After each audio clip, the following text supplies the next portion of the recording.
That was pretty cool. Hello everybody, welcome back. This is Doomed Friend, and today I'm going to be showing off my Glaive Prime build. This is my most used and my favorite melee weapon. In fact, it might be my most used actual weapon. Before I start, I just want to say like and subscribe. So let's get into the build. So here we are. I have the sacrificial mods, which are mods from the sacrifice quest. These are kind of key in this build, so if you'd like to get this build maxed out, I would recommend doing the sacrifice quest. As you can see, sacrificial steel and prime breach are actually not maxed, and that is because it's a lot. It's a lot of credits in endo. Also, I'd have to probably forma it again and probably level up my mastery because of this capacity issue. Anyway, the primed reach is pretty important and the sacrificial mods are important, but the elements, you could make it really any element you'd want to. I originally built this build with corrosive back when corrosive was the best one ever. Berserker and quickening are pretty important because attack speed is really important in this build. Prime pressure point actually doesn't do as much as sacrificial pressure, and then you can also get the sacrificial steel, which is really important. This is a crit build, but it has a really good status just as a base status, so we have that kind of hybrid build going on. Don't know why chat was all the way up there. So, level 125. Now it isn't the this isn't a melee weapon that's gonna one-shot every single enemy. However, as you can see, it does have like really good AoE capabilities. So it can attack a lot of enemies at one time, and for the most part, you're not gonna be fighting level 125 enemies anyway. So you won't necessarily need to be able to one-shot level 125 enemies. I also am not getting red crits. If I was running a different frame, I'd probably get red crits, but it still does a lot of damage regardless. So now I'm going to go ahead and go into some regular missions just so you... I'm going to go ahead and go into some regular missions just so you can see how this will play out in most of the missions that you will do. What is he doing? In most of the missions that you'll be using it for. I'm gonna go ahead and do a Neo Sabotage Void mission. Alright, so this is how powerful it is.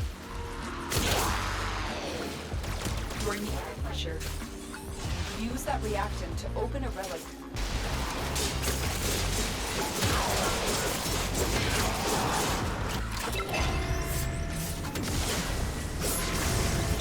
Alright, that's another cool thing.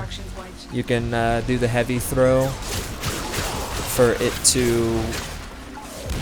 If you do the heavy throw with the Glaive Prime, you can click the heavy throw button again and it will explode. So you can destroy sabotage things in one hit without having to aim for any of them. You can blow up entire groups of enemies. So I'm heading to Plains of Eidolon so I can showcase one of my favorite parts of this weapon. Yes, it does a lot of damage, but it also provides one of the best forms of transportation in this game. Neja furthers this, so if you'd like to follow along, sorry for random frame drops, this works on any platform. The main thing you'll need is crit chance. Oh my gosh, I can't find an enemy. The main thing you'll need is crit chance and attack speed. Alright, here we go. So the only thing you need is a crit to proc Berserker, and now you can travel the Plains of Eidolon while being able to kill anything that shows up. Essentially what you have to do is you just have to do the slide attack. And if you just press the slide attack repeatedly, you'll get the slide attack the entire time. And if you have the Berserker procced, it'll give you that increased attack speed, which will let you travel even faster. Usually I show other builds you can do, usually without primed mods. This doesn't have a riven, obviously, so I don't have to show a rivenless set, a rivenless build. But this is honestly the build that I found the best. The status, having high status is okay, but it has a decent amount of status just as a base status. So I build for crit, so you can get the Berserker to proc, and then you can do a lot of crits and crit damage. So if you're running something like Harrow or Wisp, you can even get higher and higher crits to proc. So this weapon will only scale upward. This is a good end game weapon. You could use it mid game. As you saw, I was using it a lot in some mid game activities, and it just absolutely tears through the mid game. You can use it in end game. Obviously, it won't insta-kill things like other melee weapons will, but this build is a little bit easier to get down, and this is the build that I use for a lot of my other frames that have that stack off of a melee weapon. It's more of an all-around weapon and not a specific situation weapon, which is why I use it all the time. It kind of works in any situation. Heavy attacks are only useful if you're exploding stuff, and it doesn't do nearly as much damage. So it's best to just do either the slide attack or the regular combo. Regular combo works well.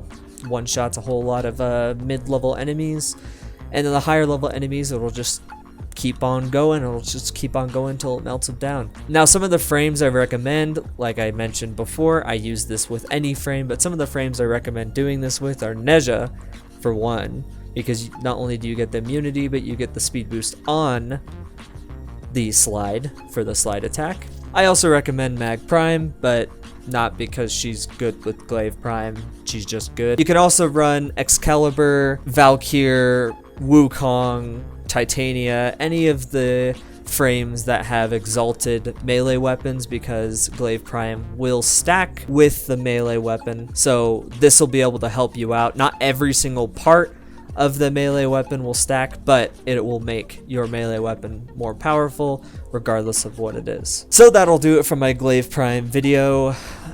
If you guys have any suggestions for better builds for the Glaive Prime, go ahead and leave it in the comments so not only I can see it, but other people who click on this video can get help in that way. So I hope you guys enjoyed the video, like and subscribe, and I hope to see you in the next video. Peace out, bros.